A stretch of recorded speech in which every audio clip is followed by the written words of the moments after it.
La primera noche durmiendo sola en la casa de los promotores de salud de Puerto Nuevo fue un tortuoso aparato como lo fue también para su padre en el año 2012.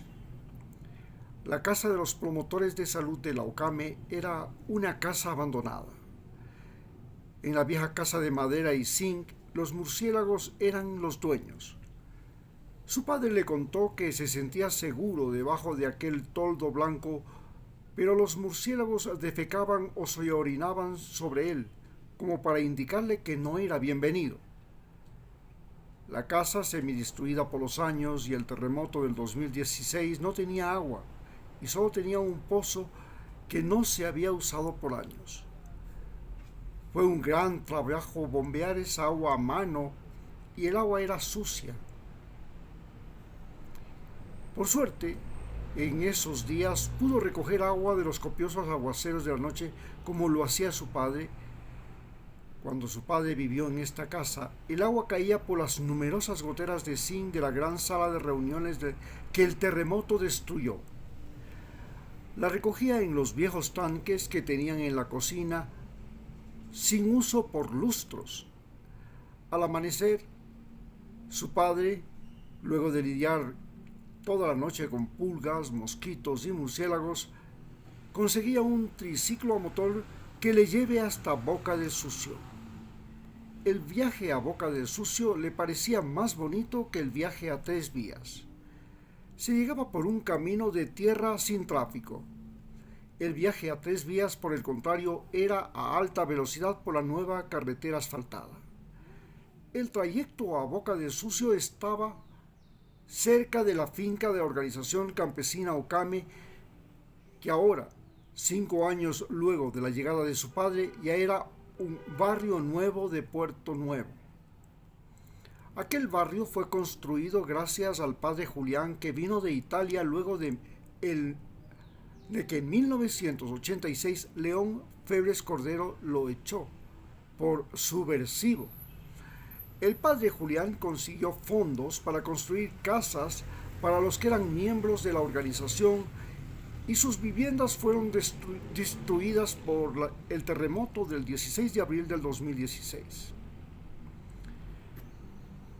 El barrio estaba en el lado oriental de la carretera, es decir, al otro lado de Puerto Nuevo. En el trayecto había muchas fincas más. La zona había sido deforestada. El ganado pastaba por las lomas. En las tardes o las mañanas el ganado interrumpía el paso por la carretera. Es que allí había un sitio de ordeño y donde se guardaban las reses. En algunas fincas empezaban a sembrar palma africana. Las casas de las fincas tenían árboles frutales, sobre todo de coco, guavas, naranjas, mandarinas, limones, chirimoyas, guayabas, guanábanas y sobre todo badea. La badea es una fruta que tiene una concha o una cáscara dura que se usa para hacer platos. Su padre le contó que las mujeres usan su contenido interior para ser fértiles. En los potreros, la palma real era el único árbol que conservaban, en medio de pajonales de hierba seca. La palma real se veía como largos troncos solitarios de los que se sacaba un fruto comestible. El piñón era el árbol con el que hacían las cercas y daba unas flores rojas o amarillas muy bonitas. El dispensario de Boca del Sucio estaba en la calle principal del pueblo. Al frente del dispensario había una bajada al río por donde los autos cruzan para ir al interior de la reserva Mache Chindul.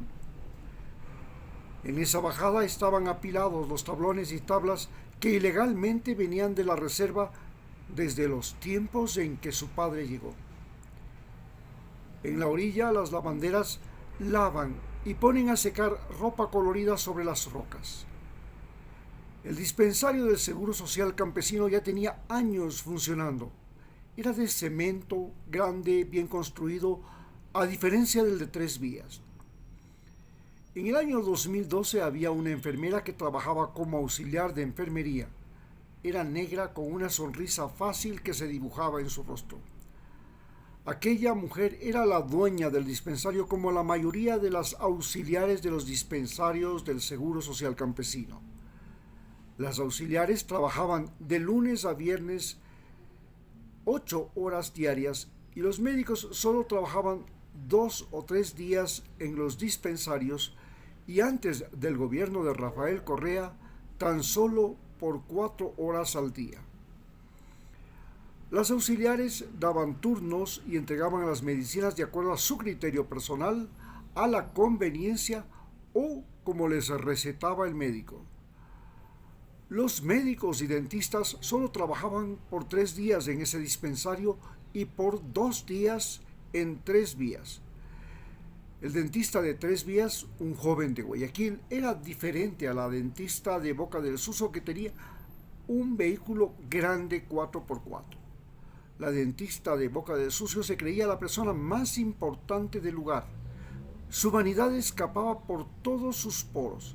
Además, era la secretaria de la Asociación de Médicos y Odontólogos del Seguro Social Campesino de Esmeraldas.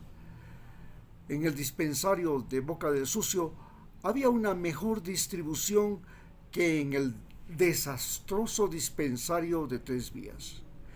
Se disponía de un gran terreno sin uso en la parte posterior. El pueblo tenía 2 calles, donde había unas 50 casas, una cancha de fútbol, una escuela junto al dispensario. Lo bueno de Boca del Sucio era que en el pueblo vivía el presidente de los promotores de salud de la organización campesina OCAME. El presidente de los promotores de salud era un gran amigo del doctor Max, el padre de Anto, desde los años 80, es decir, por 30 años. Se conocieron cuando el padre de Anto vino a la finca de los promotores a dar clases de parasitología, siendo aún estudiante de medicina en 1980. Anto llegó a la tienda del presidente de los promotores, que estaba como siempre recostado en su hamaca. «Hola, Pablo», le saludó. «Buenos días, mucho gusto, soy la hija del doctor Max». «Mucho gusto», fue la contestación, al tiempo que se ponía de pie mostrando su enorme sonrisa. De inmediato apareció su mujer Beatriz, que era el verdadero motor de la familia, pues al mismo tiempo era agricultora, comerciante y madre de familia. A Pablo siempre se lo veía recostado en la hamaca. «¿Cómo están las cosas por aquí?», preguntó Anto. «Como siempre», contestó Beatriz. «Desde el año 2012 nos ha caído la plaga de los caracoles que se comen todo. Esta plaga sigue terminando con el cacao», añadió Pablo. «Además, las plantaciones de palma africana siguen contaminando el río con pesticidas», señaló Beatriz. «Hay todavía plantaciones de palma africana por aquí también. Pensé que estaban desapareciendo por el gusano del cogollo», preguntó Anto. «Ya las va a ver cuando salga. Las plantaciones están al norte del pueblo y usted vino por el sur. Cuando venga de Esmeraldas, se tiene que quedar antes del pueblo Sal si puedes. Ahí verá una entrada en donde están las trecimotos. Tome una y va a ver cómo todo es plantaciones de palma africana», comentó Pablo. «Esas plantaciones ya había cuando su padre vino, pero ahora son mucho más. Cuando su padre vino, estábamos también en tremenda pelea con los dirigentes de la UCAME. Ellos querían cogerse la finca, pero gracias al padre Julián, luego del terremoto, se construyeron ahí la casa para los campesinos de la UCAME. Es que muchos perdieron sus casas en el terremoto. Los últimos dirigentes se estaban repartiendo la finca. Mi marido y otros promotores de salud fueron los que impidieron quedarse con todo», añadió Beatriz.